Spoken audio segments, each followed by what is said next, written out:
good morning. It's Monday and I've just had a little thing then that I haven't drank alcohol for ages now. And I just obviously forgot about it. I've just been going to events and thinking I'll just have, you know, whatever the non-alcoholic version is. And it's so nice not having, like, I can't remember the last hangover I had. And then loads of stuff has happened really. So this weekend I've had some like tough decisions with lads. I don't know how, but obviously, like, when Mick's been off and he went away, so one thing I need to try and do is obviously time holidays, especially for the skilled lads, because Mick's been off and then Ben had to go to an appointment, and then I turned around and it was like that week I had like Blaine, Dave, Joe, Tom, the other Dave and Lewis, so I had 6 labourers and me, and I was like, what the hell is going on? How have I ended up with 6 labourers and only me in, like, skilled? And it was just like that realisation of, whoa, like, because I've always got like the best mindset of like, get people in and they can learn and do whatever. However, I've had to let some people go because some of them just aren't progressing. Like, they're doing other stuff and like they haven't, like, I turned around the other day and was like, have you got a tape measure? And they were like, no. And I was like, you haven't even bought a tape measure. So like, that's how cozy and comfortable I've made it in this job, that people think they don't even have to come to work with a tape measure. Don't have wellies, don't have this, don't have that, don't have whatever. And I was just like, oh, so I just thought, right, unfortunately I'm gonna have to lay off the labourers because I just haven't got the work to and then literally no one ever drives either. So it's like, you've got all these labourers who don't have tools and don't drive, and you're just like, they're all reliant on me, and I just felt like that needs to change, you know what I mean? So we've got some new lads coming in who are hopefully going to be more multi-skilled, who drive, and will hopefully, you know, allow us to grow, because I feel like you grow and then you sort of cut back because you think, well, that's not working, and that's what it is. I feel bad doing it, but I have to make these decisions at the end of the day because it's a business, it's not a charity. Like, as much as you want to help people learn and whatever, but like, so that was why I started doing these monthly bits with the lads now, to remind them that, look, you need to keep progressing, because otherwise you just get stalemate and forget that, you know, your bigger picture and what you want to do, and that you haven't bought a tool for 6 months and you don't own a tape measure. And it's like, so I've asked them to see what is it they want to do, what is it they want to be when, like, you know, 6 months from now sort of thing, 3 months from now, where do they want to be and stuff, and I'll just try and help them get there. So we've got a new lad, Tony, starting today, and then maybe someone else next week. We'll see. Like, how great is YouTube? Like, I know obviously you're watching this and hopefully you're learning something from it, but my laptop the other day, Anderson spilled water on it, and I was like, oh my god. And so I quickly like held it upside down, and I went and got the hairdryer, and I was just trying to blow, obviously I was just trying to blow the water out, but I didn't realise it was on hot. And what I did was like basically just warped all the keys on the laptop. So I was like, oh, there's a guy right by the student job, so I'm just trying, that's this shop actually. So I messaged him and he said, yeah, he went, just buy one on eBay and you can swap the keys. So I bought a whole keypad because there was that many that were damaged. And then when I was looking at it, as I was pressing the buttons, I thought, oh, do you know what, it'd be better just to swap this whole keypad. So I went on YouTube, and sure enough, there's a video of how to swap my exact laptop with a new keyboard, and you have to take about 50 components out and about 100 screws, and I just sat there following this YouTube, and I done it. And it was just like one of them moments afterwards where you turn the laptop on, you're thinking, please work, and it did. So yeah, another thumbs up to YouTube. Right, I'm just pulling up to the student job. So I had another email from the Environment Agency for Liverpool City Council, who referred me to the Environment Agency in the government, sort of nationally, as even they didn't know the answers to some of the stuff. So they said, look, you know, I don't know this, but with the neighbours being so, you know, like on your case, is like, it's better for you if you sort of go through this process properly and just obviously make sure that you're compliant and everything. So I looked and I was like, right, listen to this. Ugh. So you can get an opinion from the definition of waste service. So because we're crushing brick, we're allowed to crush brick on the site, so we've got the exemption for that. But I said about using the crushed brick to make the ground, basically the flags, the paving stones, and they said, to be honest, I've got no idea whether that's, you need any sort of license, exemptions, whatever. So we said, contact this agency. So it says, get the Environment Agency opinion on if a material is a byproduct or meets end of waste status. The service costs £125 an hour, including VAT. So before you ask if a material has reached end of waste status or byproduct status, you can ask for a definition. Your choice of sampling data, they give you 1 hour for free, and then you've got to pay 125. But it says it can take between, how to ask for the definition of waste services opinion. So you fill in a form following the guidance. So I've emailed them already to get the guidance, and then they'll probably ask me to fill this form in, and then I send the documents to their agency. And then you'll get copies of the terms and use and a bill for £900 for the interim review fee. So that's the interim review fee. Then you pay that. Once they get the payment, they'll assess your form documents. They'll confirm whether you need a technical review or whether an interim review is fine.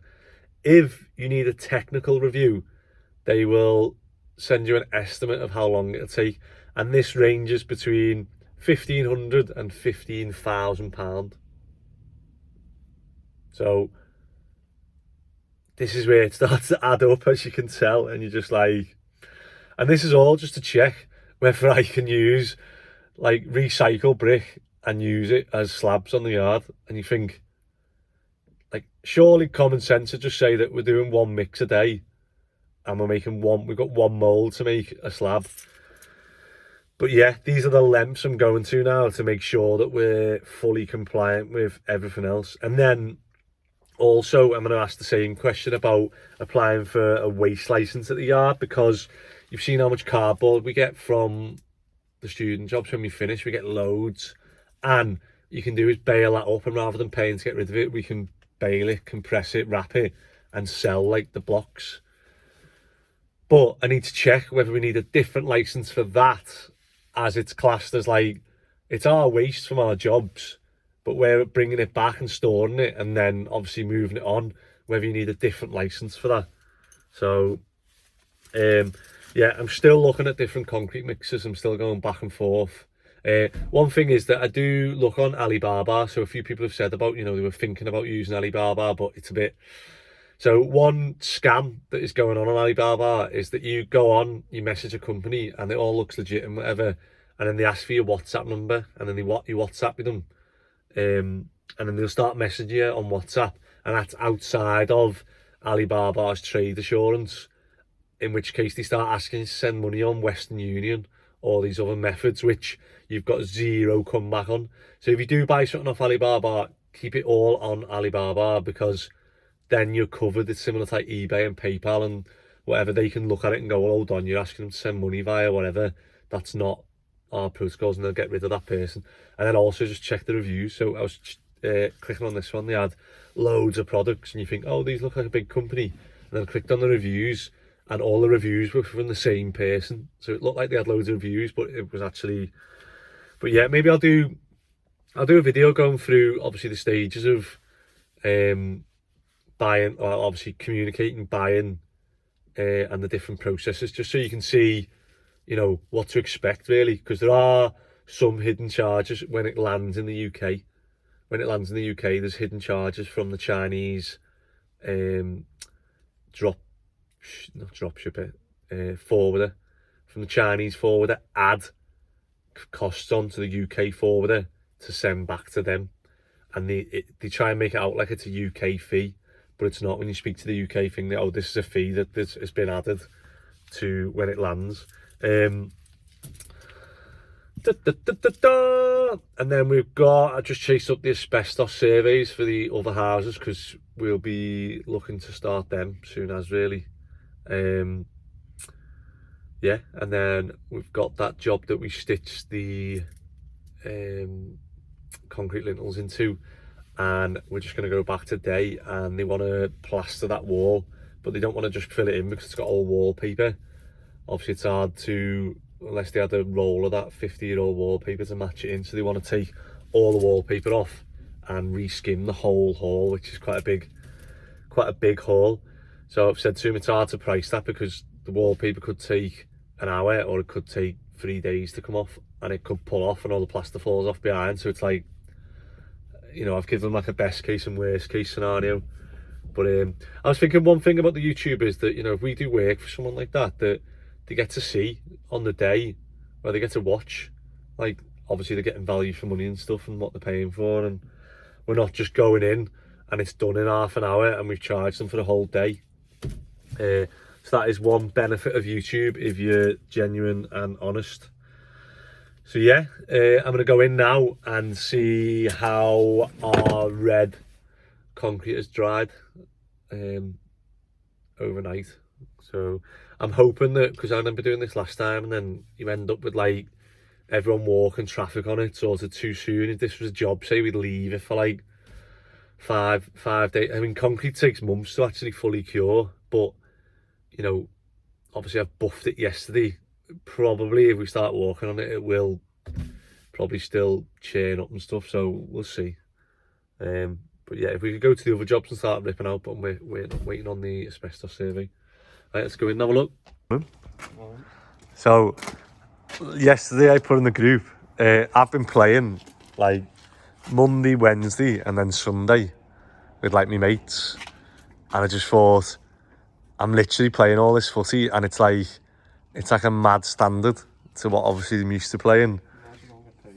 I might as well go and get paid and play. So I've signed for City of Liverpool, and their second game is against Bootle, who you're at.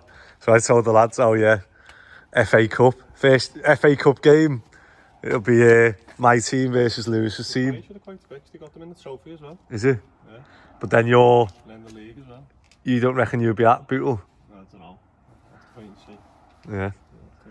So I was going to say, well, get all the lads to come down and watch. What's you reckon of the concrete, lad? Why is it red?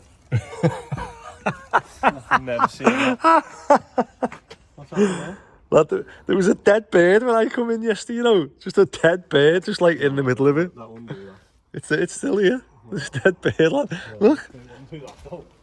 No. It hasn't done that. Yeah, look at the bird there.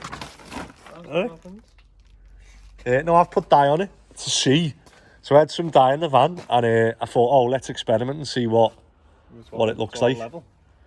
And what the dye does as well, as I was doing it, the dye like tells you where you haven't filled in. Do you see what I mean? So as I was polishing it, it was coming up with, like, you know, when you're plastering, you have them troughs, but it was like proper bang on colour. So I was like, oh, I've got to go over that bit.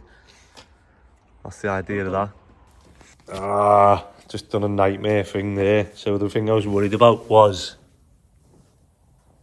so just everyone's boots are going to be red today. I'll be able to see who's working hard and not. Hey, I'll do a boot check end of the day. Whose boots are the reddest? But no, I'm just worried. I'm hopefully this bit, that's solid, isn't it? Like, that's not coming off. That's the bits where I went over with the concrete, to be fair. And then this is just dew, isn't it? Oh yeah, nice, isn't it? It's quite quite shiny, that bit, isn't it? You can see how you could do a polished concrete floor. Just keep, like, I could go over this again now with the machine and get it literally proper shiny. But you can see the troughs, can't you, in the red? So I do think, but that was a liquid one. I think if I got a powdered one, because I was doing that with the cement, so see the bits where it's darker is where it was wet. So I was sprinkling cement over it and then obviously rubbing it in. So one thing I was hoping today to check is that doesn't crack. You know, because it's pure cement. But yeah, it looks alright, doesn't it? Morning, mate, you right? Look what happened. What's that? Pigeon died. It's just red dye. Oh, is it? Yeah, I was just experimenting. Oh, right, okay. Yeah, I was doing it yesterday and there was like bits of bird poo that I was like just rubbing in. So, obviously now the floor's in, you can see this and it's meant to be 2.6, however, Ben's just noticed it looks slightly off. You got a good eye, because it's 9 centimetres off and 90 mil, so it's 269. So what it means is we've got to drop that. We'll obviously prop the steel and then just take the pad out and drop it down 9 centimetres. So I think what Mick's done is he's put the pad stone at the bottom of the pad stone at 2.6, hasn't he? And he's forgot obviously the thickness of the pad stone. Well, unless he's done that side first and done it across. But yeah, good job you've noticed that now and not afterwards. Feels weird being in the middle. Not being is it? Yeah. We got Ben driving for once. We're gonna go to the yard and pick up the other van with the stuff on. Yeah. I was checking whether I am now. Didn't realise you I was going to try and joke and slam the brakes on, but I don't slam on. They're not good. Yous have been... How long have you done now? How many years? How many have you done? 4.5. 4.5? Yeah. So you must have done 6. But he's done a bit more than that now. 7? It's about 7, I think. So you're the longest serving staff now? Is it that? Am I that bad? Am I that bad that like people come and go? To be fair, like how many have left? Do you thought? Like Not that many. I'd say Scott and Mick were probably the best ones who've left, aren't they? Anyone else has been like either like learning or they've been awful and I've got rid of them. Like it takes a lot for me to get rid of someone, doesn't it? I don't think we've had that many though since I started here. No. What should I look for in new staff? Competent. Yeah, so get people with qualifications and not. It's too many chances, do you reckon? Over the years. Not too many people who say they can do stuff and then can't. Or everyone's good for the first week, aren't they? Probably just had too many labourers, haven't I? I say this, like I get people in thinking that they're like me or Ben, that you come in and you learn and then you like better yourself and then you like, I just imagine everyone to do that same path, but obviously some people are happy just plodding away at the same. But I reckon over 30 so they can drive the vans. Driving is a big one, isn't it? Because how many jobs like now that you go to that you're like, right, we need to do that, and everyone's like, I don't drive, or I've got no way of getting there, or so if you're looking for a job, get your driving test because it's massive. Over 30 is like just for the insurance, isn't it? Some sort of qualifications. Definitely health and safety, isn't it? Because some lads we get in, they just think they are gonna cause an accident, or they're gonna hurt themselves. What else? Is that it? It's not really that much. Tools. Yeah, but tools comes with like being competent, doesn't it? Yeah. But then tools comes with having a driving licence. because the ones who don't drive don't have any tools because they can't bring them in. Like Kev. How nice is Kev's job that he just turns up to the job with his little bag, just a trowel and a brush, and like everything else is there for him. I don't think that's too much criteria, is it? Over 30 you can drive and you're like competent to some level. If there's any over 30s who can drive who are competent to some level, let me know. Because yeah, we need more competent staff. So we're on the yard and we've got to send another picture. I sent a video through and he said he can't put a video in the file, so we've got to get a picture. Lou's going to have a go at standing this up now. What? Come on. Go on, push against my foot. So we've got a 6.4 metre scaffold pole. So I've just took a picture measuring it. I'll put that here. And then Lou's got to carry that now to a metre away from the boundary. So lift it to here. Go on, come on. You can be a scaffolder, go on. Just balance it. Look at the names. There now. There now. Ready? So you hold that. Actually, you're probably better over there. So do it over there. Because that's where the building's going to be. You got that? Yeah? Keep going. Just keep going forward to the middle of the gate. Right, there you go. I'll do. Hold that. And then I need to come out. Well, I need to get a photo. I can't believe I'm doing this, can you?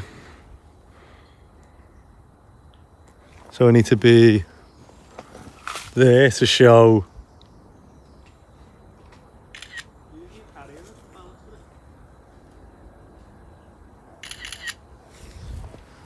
And hold that there.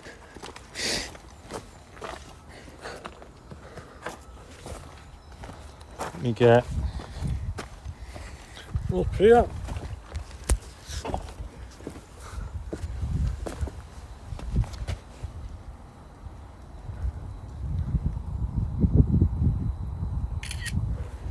So what we're proving now is that basically the tree officers for the council has said that us building the building would mean cutting these trees back, and if we cut one of these branches the tree will die. And you think, what I don't get is like the council have happily cut the other side of the tree which affects the road. However, when they've come and done that, they've just let it grow this side as much as they want. They don't prune the other side, which will balance the tree. Instead, they've left this branch here come right the way out and counterbalance the tree. You're able to lay that down. So just on top, and what I'm going to do is there's like like ball bearings or whatever in here that I'm just going to grease now. Have a look if we can see inside. Although it hasn't exactly got a grease nipple. Wondering whether I can fit a nipple on that. Yeah, just spade it for now if you want. Right, I need 10 hands for this. No wonder Welder Fab has got a director. See, it's hard, and every trade they've got a filmer, videographer. I'm trying to do this all on my own, but you can see there, it's just come out the bearing. So we know that there's grease in that now, because we've run this for a bit now. I haven't done it for a while, so hopefully that. And then you can see these belts are missing 2 of them now, so I've just ordered them. What you got to do is wrap a string round, undo the string and measure the length. And then I've found somewhere on eBay that doesn't, but about 25 quid a belt. Which, everything is expensive when you're struggling for money. Well, everything on a yard's expensive. Right, put these back on. I could do it getting like, I might measure these, see if I can swap them for nipples. Grease nipples would be better, wouldn't it? And then I can just pop up and go bang bang. But there's nothing else. I can't grease any of the other motors or anything, so it's literally that's the only thing that we grease on this crusher. Past 11 already. Hey. So we're on operation Tidy the Yard. So I'm going to jump up now and Lou's going to pass as many of these big ones up as we can. So yeah, Lou, if we can get through that pile and that pile, the big stuff, that's like that stuff. I don't know whether it's better just bringing it and hammering it in. Yeah, I'll do that first. Go on here. You just put the stuff on there, and I'll hammer it and put it on, and it'll just go straight in. Yeah. And then that stuff, I reckon we pass up because it's a bit chunkier, isn't it? This stuff breaks up dead easy. Right on.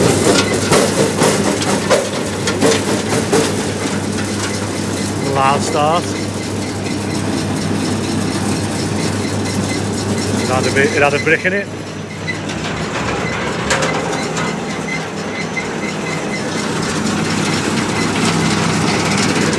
Need to clear this hopper as well. Right. We just stopped for lunch now. Oh, bang on 12, eh? So plan today, Lou. I wanna. No, you're saying it, not just checking in, innit? Yeah. That's on YouTube though. Who am I employing? Hey, who am I employing? So plan today is what I want to have all the bricks up against the fence. So away from there, obviously strapped up. We've got rid of this pile here, which is good. Done well there. And then I just need to go through it. Anything like that big or bigger needs to go through the crusher. I can change the crusher, so you can change the settings so you get a finer material. However, I think this is okay. That's good, isn't it? Not like 40 mils, like type 1, isn't it? Maybe there's some bits that fall through the other way. Obviously, it's crushing, but and then what we need to do is get this hardcore to where it needs to be, so I can get a straight line from. So you can see this big bow I've got. So one of the neighbours just next door, the nursery, come out, obviously complaining because she thought we were tipping hardcore into their land, because obviously this is like a curve. I was going to say oval, and this is like a curve at the minute. So because we put the barriers out and dumped a tipper load, she's thought we were dumping on their ground, whereas we're not. You know, you can see this big. There's like this section here that we need to fill in, just right in my hand. So what we'll try and do is get that out and try and spread this out over there, and then we can get a nice straight line with these barriers. And I won't fill them with water yet because they'll be coming up to put the flags down, hopefully. But yeah, I think, and grab something to eat now, and then when we come back, it's just try and get rid of everything that needs crushing. So I want on the yard now is just nice crushed stone that we can level out. So all this and this pile, and that's it then. So once we've crushed that, hopefully Lou can use the whacker and flatten some of this ground, and I can start putting the pallets of bricks all at the front. And then that side's just gonna have to stay. I don't really know what I can do with that. Once I've got the flags down, I can start putting the stillages for the scaffold up properly, but until then it's just, you've literally put that pallet in like the worst place, haven't we? Eh? Right, you want to grab something to eat? Yeah, filling farm jobs. So the woman from the nursery come round and was complaining about the noise, saying they've got kids in the nursery who are sensitive to noise. But I don't know if you can hear me, but the nursery are getting some work done, and he's got a petrol. I don't know if you might not be able to hear me because it's that loud. But yeah, it's like one rule for one, another for the other, isn't it?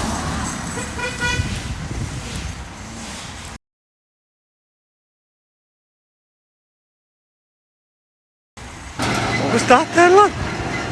Just seeing a huge dust cloud then. Look at that!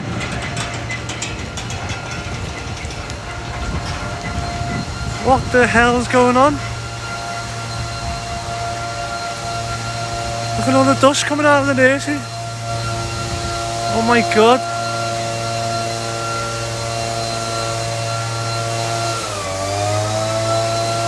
Noise and dust. Look at that blowing onto the street. God, they say about me and dust. Look at that.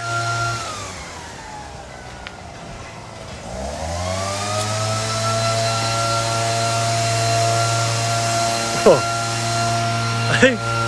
I don't even know if you can see that, but all the jib I get off the nursery as well. And yet, they're doing that. What's he doing? Literally blowing. He's got a leaf blower and he's just blowing dust around. But will I send that to HSE? Absolutely not. Because do you know what? It doesn't affect my day. I wouldn't have even stopped, other than the fact that I know that they're the ones sending stuff to HSE about dust and noise. And just while we've been here today, dust and noise, and they blocked the street the other day. So it's like everything moaning, trying to moan at me when I'm trying to do everything right. They're doing it wrong. So just had to shut the crusher side off because a little bit of wood's got in there. Look at that. That's what the smell was. So that wood's just been like, it looks like a pallet leg. So that in the rubbish pile over there. But yeah, don't want that in. Right, it can go back on. What the hell? That's what the dust was doing. So we just had one more past, haven't we, asking about apprenticeships. Lives on just off this road, so son's looking for an apprenticeship and they're all in Warrington, etc., miles away.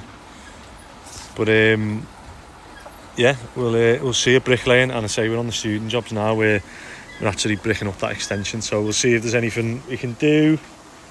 But yeah,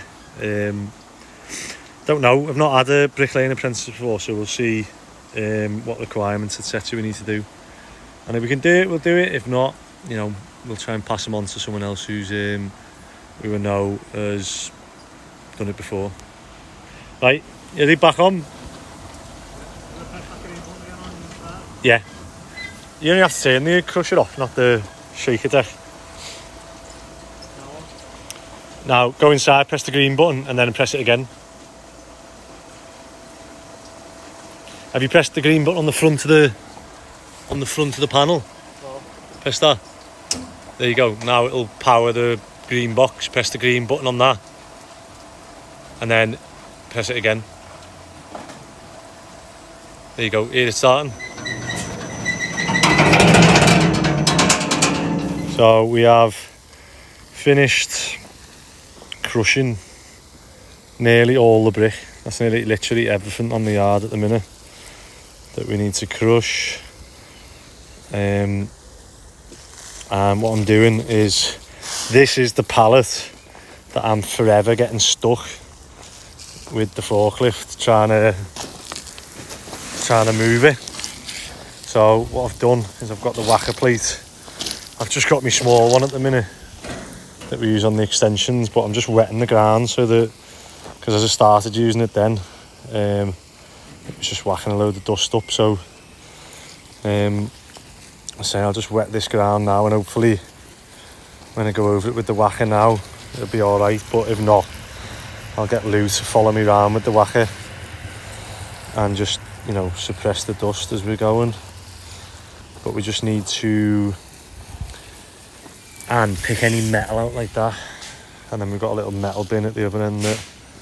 So hopefully I'll be able to get this cursed pallet up against the fence, and then we can concentrate on leveling the floor really.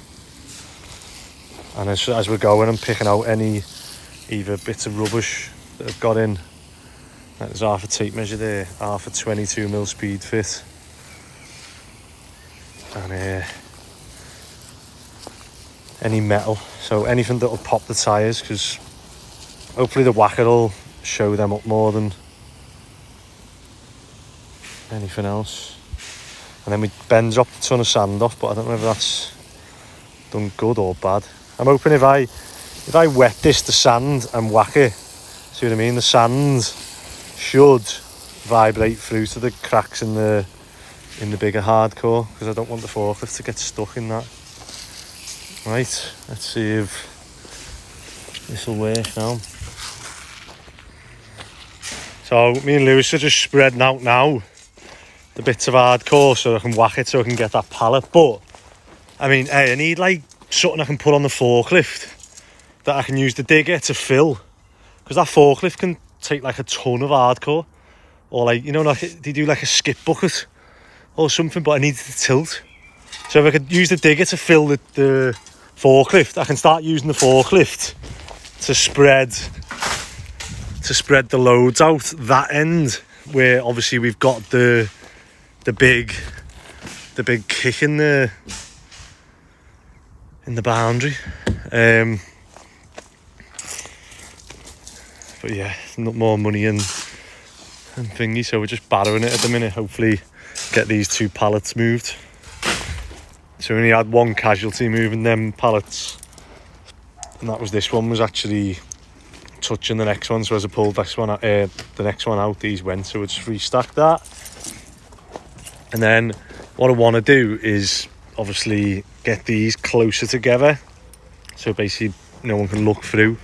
And then as we go through the next houses, hopefully we'll put 2 on top of each other, and we'll have a wall of brick that'll stop people looking in for a bit. It might look a bit better for them as well. What's you say? What? Oh, that's the forklift.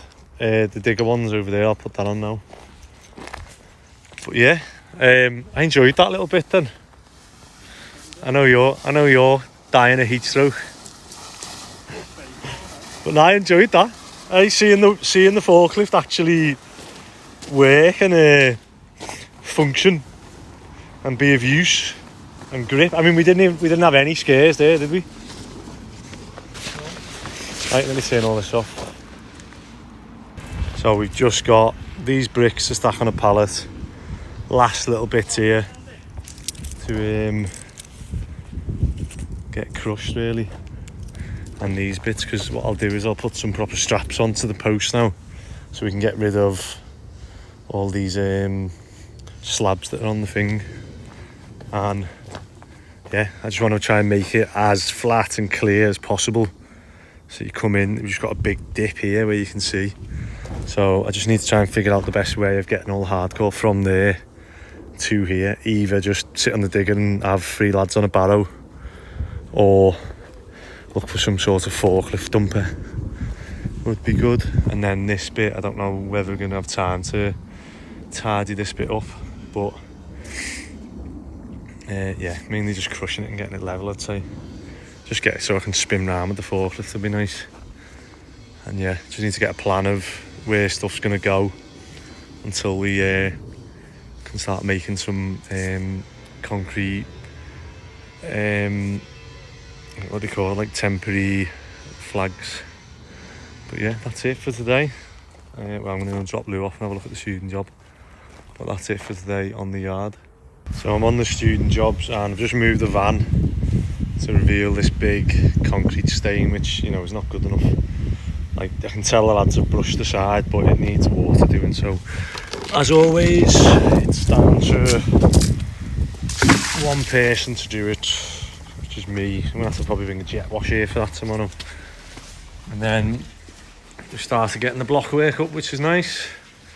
It looked totally different this soon. That's as good as I can get it for now. So I think I'm gonna have to bring the jet wash and do it properly. And then I've just brought the other tipper back. That's going to be the bin now, because I hate when you see, the one thing I said to lads when we started it was, make sure we don't end up with this. And we've ended up with this. And I get it, like, look, it's hard, but those scaffold planks need to go back, the bucket needs to go inside, the rubbish needs to go in the tipper. It's just like not enough hours in the day.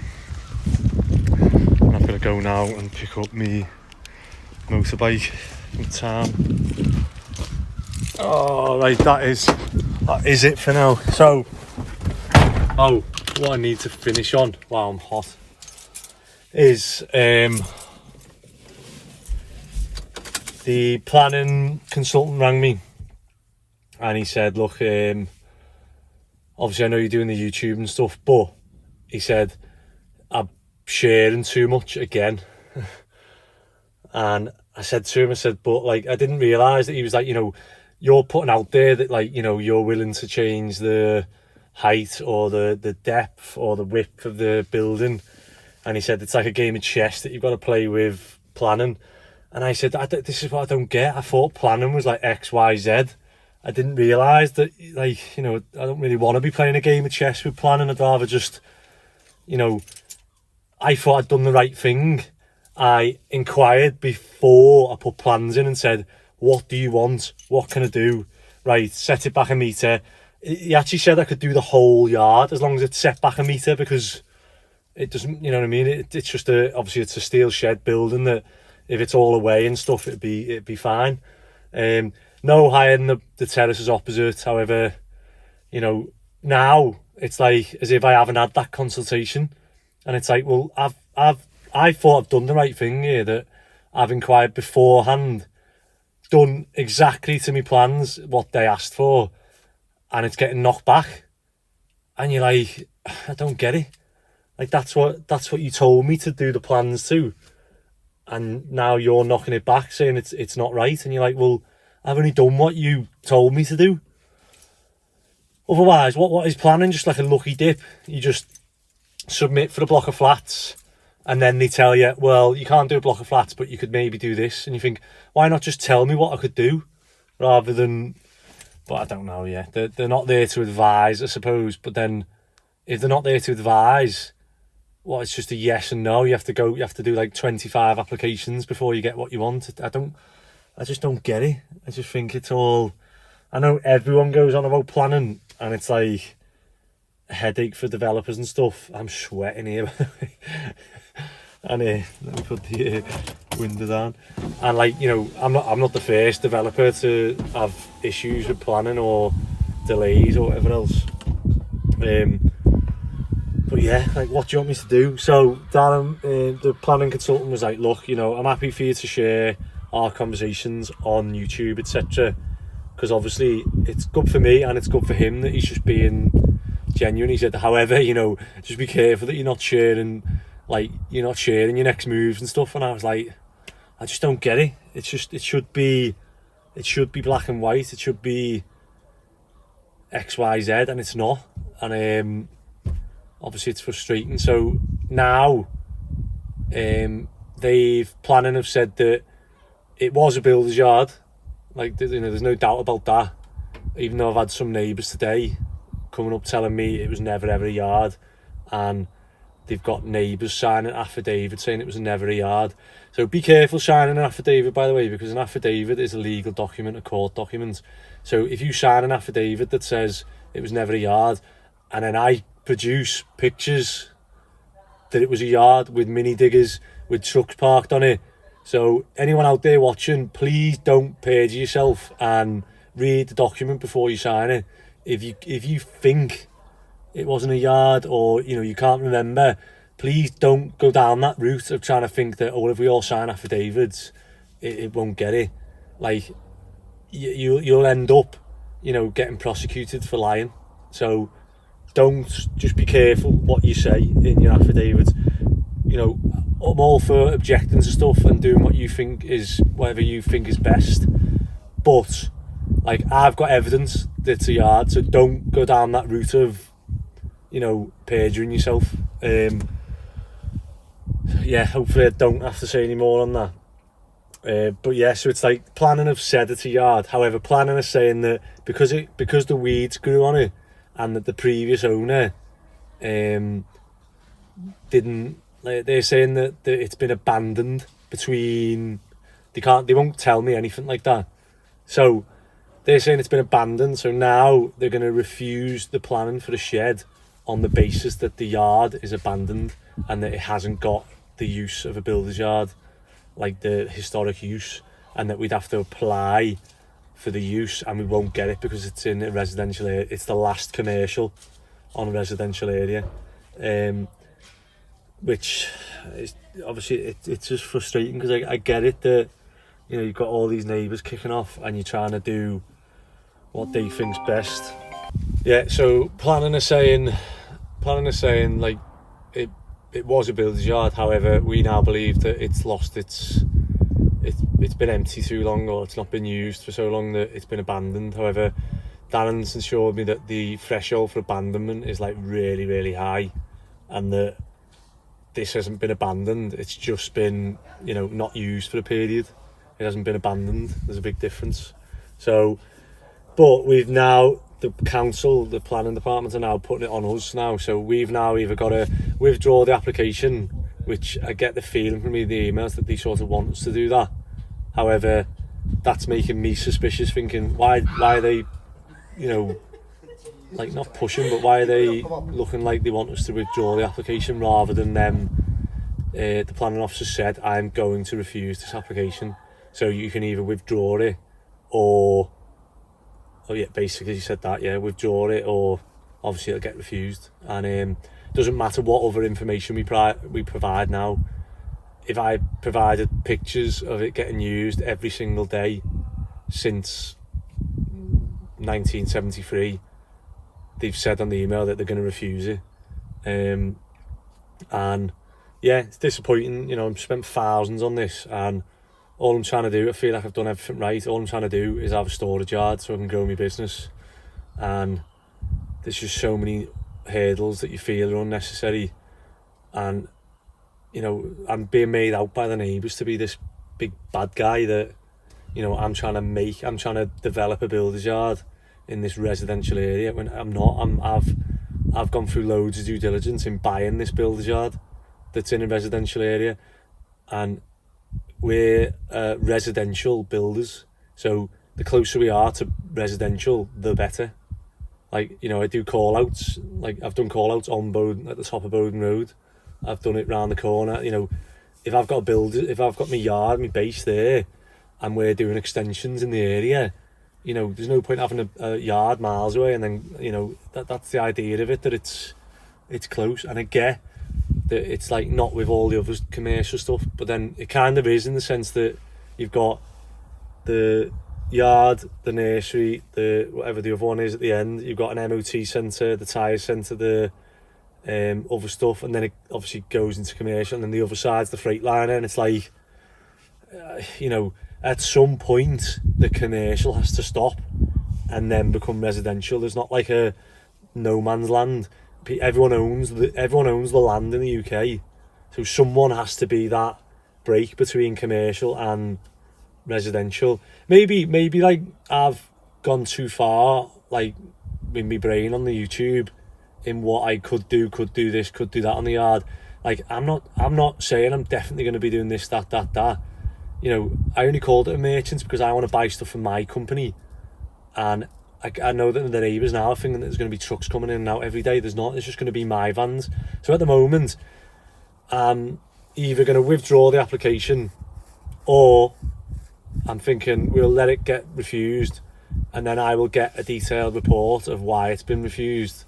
Because at the moment, I'm just getting snippets in emails of like, oh, the size, how far it's set back, or there's not like a definitive answer of why, other than, you know, they just don't want to build a yard there.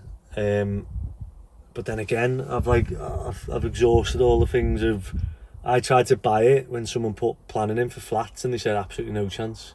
2 bungalows, you can't build 2 bungalows. So what could you build on that land if you can't even build 2 semi-detached bungalows? What's next? Like a one bed house, and it's like, what? And I bet you people would object to that, a 1 bed house. But I don't want to make this about me and the neighbours.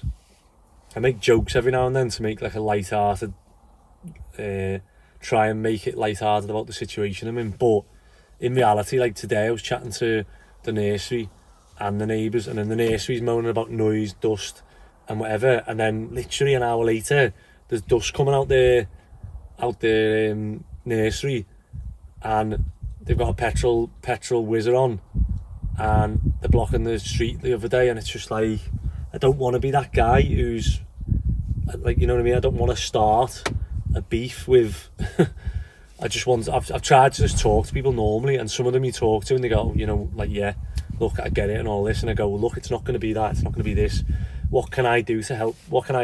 And majority of the time it's just keep it as bushes, and you're just like,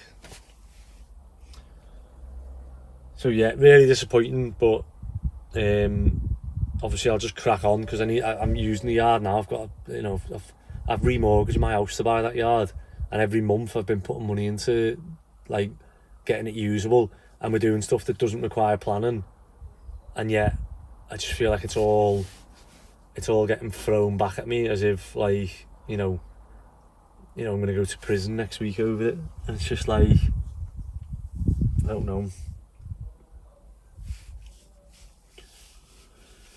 know what to share, what to say, but yeah. So the way it works now is you withdraw the application, it's like it's never happened, like five grand or whatever, like poof, gone, and all the time and energy, and it's gone. Or you let it get refused, and then you have 6 months from when it's refused to appeal, and obviously then you can go, it goes to a different what's it called, planning department. I think it's in Bradford, and obviously they look at it as fresh eyes. I mean, I don't know how fresh the eyes are, but I know other people who've done it and obviously got it overturned. Darren said that, like, you know, he's confident that this would be overturned because I've done everything right, and there's loads of examples, precedents set that have been like that. And then the other option is that I then go down the legal route and take the council to court, because I've done everything right in my eyes. I've done everything right by asking, can I use this as a build yard? Is it a build yard? Yes, it's a build yard to merchants. You don't need planning to reuse it, only for steel sheds. Okay, now I'm going to go and remortgage my house and commit to buy this, and then do a complete U-turn and tell me that you can't build anything on the land, and now you can't use it as a build yard, the land's worthless. So I'm now, you know, 200 and something grand down the hole, and I've got a piece of land that I can't do anything with. You know, the gypsies might rent it off me. So if it goes down that route, obviously whatever I can do to get some money back, if it's, you know, people have mentioned on the channel, why don't you rent it to gypsies, and then obviously they'll realise that, oh, a quiet yard that doesn't get used in the day, and it's just like one van in the morning and in the afternoon, might not be as bad. But again, it's just like, I don't want to go down all that route of messing around and beefing with people that you don't need to. I'm waffling now anyway, but so yeah, you've got 6 months to appeal, and then we'll have to go down the route of getting a lawful development certificate, which the planning will probably, even if we do tick every box on that lawful development certificate, they'll probably refuse it, and then you can go to an appeal for the lawful development certificate. So we've now got to go to get it refused, appeal, apply for lawful development certificate, which will probably get refused, and then appeal, and then look down the legal route of suing the city council.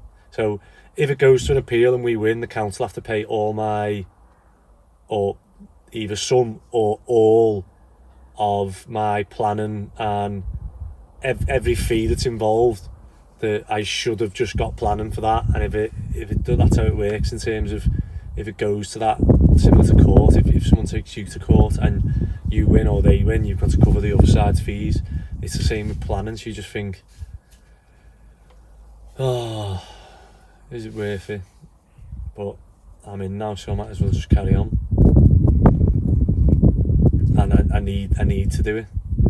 I don't even know, it's like nothing like I can turn around and go, well, I'll just build 12 flats on there and get my money back, and then make money on that and go and buy a build yard elsewhere, which I know a few people have said. But you can't even get two semi-detached bungalows. So like, I wouldn't even get my money back if we then had to build bungalows and sell them. I might get my money back. It wouldn't be worth, you know, there's better deals out there, better things I could do my money with, and then I'd still have to go and buy a yard, which I can't afford one anywhere else in South Liverpool. We shall see. And then that on top of trying to run a business is like, so right, I'm gonna go get my bike.